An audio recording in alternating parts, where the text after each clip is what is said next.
ইমান আন্ধাৰ লাগিছে চাওকচোন। ৰাতিপুৱা এতিয়া 9টা বাজিলে, কিন্তু গোটেইখন আন্ধাৰ হৈ আছে। ইমান বৰষুণ দিছে,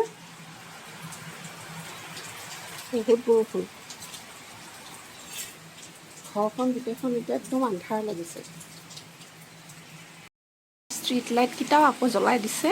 এয়া এনেকুৱা আন্ধাৰ হৈ গ'লে ষ্ট্ৰীট লাইটবোৰ আকৌ জ্বলাই দিয়ে ৰাতিপুৱা হৈ থাকিলেও।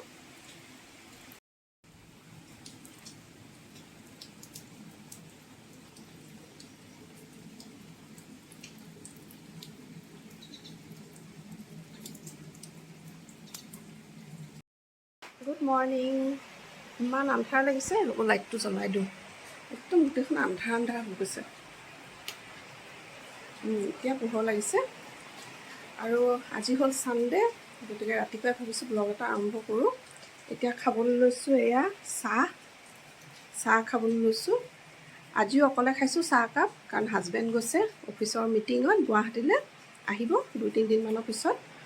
আৰু আজি দিনটো ষ্টাৰ্ট কৰিছোঁ। কি কৰোঁ দিনটো দেখাই থাকোঁ আপোনালোকক। বিশেষ তেনেকুৱা একো প্ৰগ্ৰাম নাই, কাৰণ বহুত বৰষুণ দি আছে।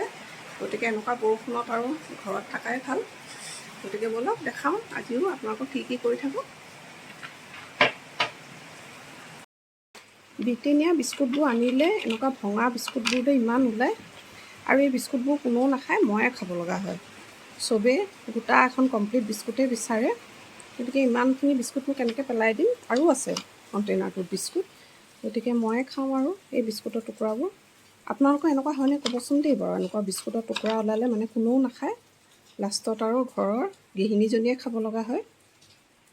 কিন্তু এজোপা জিকা গছ, মানে ইমান পাত লাগিছে কিন্তু একো ফুল অহা নাই, আৰু জিকাও লগা নাই একো। কি হ'ল জানো। সেইদিনাখন গোবৰো দিয়া হৈছে ইয়াৰ গুৰিত, কিন্তু তথাপি একো অহা নাই, মানে ফুল অহা নাই। কিয় এনেকুৱা হৈছে আপোনালোকৰ কোনোবাই জানে যদি জনাবচোন। বহুত দিন হ'ল, প্ৰায় 2-3 মাহেই হৈ গ'ল। আৰু এয়া এতিয়া ব্ৰেকফাষ্টত খাবলৈ লৈছোঁ মেগী। ছানডে আমি সদায় মেগীয়ে খাওঁ, আৰু এয়া এতিয়া মেগী খাই লওঁ ব্ৰেকফাষ্টত। আৰু এয়া এতিয়া লগত খাইছোঁ অলপমান ভুজিয়া বুন্দিয়া। চুলিখিনিত তেল লগাইছোঁ অলপ, মানে কালি হেনা লগাইছিলোঁ মোৰ চুলিত, আৰু হেনা লগোৱাৰ পিছত মই পিছদিনাখন তেল লগাওঁ, কাৰণ চুলিখিনি খুব ড্ৰাই হৈ যায়গৈ। আৰু সেইকাৰণে পিছদিনাখন তেল লগাই পেলাই শ্বেম্পু কৰি দিলে চুলিখিনি একদম ছফ্ট হৈ যায়। আৰু সেয়েহে এতিয়া মূৰত অকণমান তেল লগাই থৈছোঁ। অলপ সময় ৰাখি থ'ম এনেদৰে, তাৰপিছত ধুই দিমগৈ গা ধোৱাৰ সময়ত। হেনা লগোৱাৰ অলপমান ভিডিঅ' মই কৰি থৈছিলোঁ, সেইখিনিও আপোনালোকলৈ আগবঢ়াইছোঁ। হেনা লগাবলৈ মই এই মেহেন্দিটো লৈছোঁ, মানে নুপুৰ হেনা পেকেটটো লৈছোঁ। আৰু এতিয়া অলপমান পানী ভালদৰে বইল হ'বলৈ দিলোঁ, আৰু ইয়াত দি দিছোঁ মই কফি পাউডাৰ। ভালদৰে উতল আহিবলৈ দিছোঁ, আৰু ভালদৰে উতল অহাৰ পিছত এইখিনি মই হেনা পাউডাৰখিনি দি দিলোঁ। ভালদৰে লৰাই দিছোঁ, আৰু ভালদৰে লৰোৱাৰ পিছত ইয়াত মই দি দিছোঁ এটা কণী। বেলেগ আৰু একো নিদিওঁ মই। আৰু এয়া হৈ গ'ল মোৰ হেনা পেষ্টখিনি। চুলিখিনি মই ভালদৰে আঁচুৰি ল'লোঁ। এতিয়া মই এয়া হেনাখিনি লগাই ল'লোঁ। সেইখিনি এতিয়া লগাই লৈ পেলাই অলপ সময় থৈ দিম মই, 2 ঘণ্টামান, আৰু তাৰপিছত মই ধুই দিম।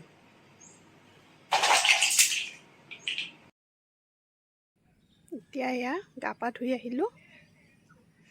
ৰ'দটো এতিয়া খুব কাৰাকৈ দিছে। ৰাতিপুৱা বৰষুণ দি আছিলে, এতিয়া ইমান কাৰাকৈ ৰ'দটো দিছে। যাওঁ ভিতৰতে। এতিয়া আমি ভাত খাবলৈ লৈছোঁ। এয়া ল'ৰা দুটাই খাই আছে, আৰু ময়ো খাওঁ এইপিনে। আজি দুপৰীয়া ভাতসাঁজ চিম্পুলকৈ খালোঁ। এয়া লৈছোঁ অলপমান আলু ভাজি, ইপিনে তিয়ঁহ, আৰু ইফালে মাটি দালি বনাইছিলোঁ বিলাহী দি পেলাই। গৰম কাৰণে মাটি দালি খাবলৈ মন গ'ল, সেইকাৰণে মাটি দালি বনালোঁ, আৰু লগত লৈছোঁ এটা কণী। এয়া দি পেলাই আমি আজি দুপৰীয়া ভাতসাঁজ খাই লওঁ। ভাতটো খাই লওঁ, আৰু ভাতটো খোৱাৰ পিছত আপোনালোকক আকৌ লগ পাম। ফ্লিপকাৰ্টৰ কেইটামান প্ৰডাক্ট আহিছে, এইকেইটা মই দেখাম বাৰু আপোনালোকক পিছত, আজি ভিডিঅ'টোত নেদেখাওঁ। দুপৰীয়া ভাত পানী খাই উঠি অলপমান ৰেষ্ট ল'লোঁ বিচনাত, আৰু এতিয়া আবেলি 6টাই বাজু হৈছে। এতিয়া অকণমান ভাবিছোঁ ওলাই যাওঁ। এনেই মানে ছানডে দিনাখন হাজবেণ্ড থাকিলে অকণমান দূৰলৈ ওলাই যাওঁ, কিন্তু আজিতো হাজবেণ্ড নাই, সেইকাৰণে ভাবিছোঁ ওচৰৰ বৌ এগৰাকীৰ ঘৰলৈ যাওঁ। এনেই অকণমান সময় ওলাই যাওঁ, আৰু ওলাই গৈ কথা বতৰা পাতি আহোঁ। এতিয়া ওলাইছোঁ আমি 3টা যাবলৈ, ওচৰতে খোজকাঢ়ি যাব পাৰিম। গতিকে গৈ আহোঁ এপাক। আমি এতিয়া এয়া বৌহঁতৰ ঘৰত আহিলোঁ। আহি পেলাই বৌয়ে বনাই থৈছে এইপিনে মাংস আৰু ৰুটি। আমি আজি ৰাতি ভাত নাখালেও হ'ব ন বৌ? সেয়া এতিয়া কি বনাইছে মই দেখাই দিম। আমাৰ এয়া আজি খানা, আৰু এইটো হ'ল এটা স্পেচিয়েল আচাৰ, বৌয়ে বনোৱা আচাৰ। কিহৰ আচাৰ বৌটো? আমৰ জেলি টাইপ আচাৰ বৌদি বনোৱা। এইটো বৰ ধুনীয়া, ৰুটিৰ লগত খাবলৈ বৰ সোৱাদ। বৌয়ে এনেই বনাই থাকে বাৰু আচাৰ। এই বৌহঁতৰ লগত আমাৰ বহুদিনীয়া চিনাকি, মানে বহুত আগৰ পৰা আমাৰ তেওঁলোকৰ লগত চিনাকি। মই প্ৰথম বিয়া হৈ আহিয়ে তেওঁলোকক পাইছোঁ। আমি অৰুণাচলত আছিলোঁ একেলগে, মানে একেটা বিল্ডিঙতে আছিলোঁ।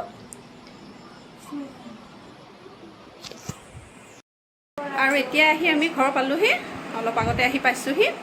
এতিয়া আৰু জাষ্ট ফ্ৰেছ হৈ পেলাই বিচনাত পৰি দিম, কাৰণ পূৰা পেটটো ফুল হৈ আহিছে তাত খাই আহিছোঁ কাৰণে। আৰু আশা কৰোঁ ভিডিঅ'টো চাই আপোনালোকে ভাল পালে, আৰু যদি ভাল লাগিল তেন্তে প্লিজ লাইক, শ্বেয়াৰ আৰু চেনেলটো ছাবস্ক্ৰাইব কৰি দিব। Thank U.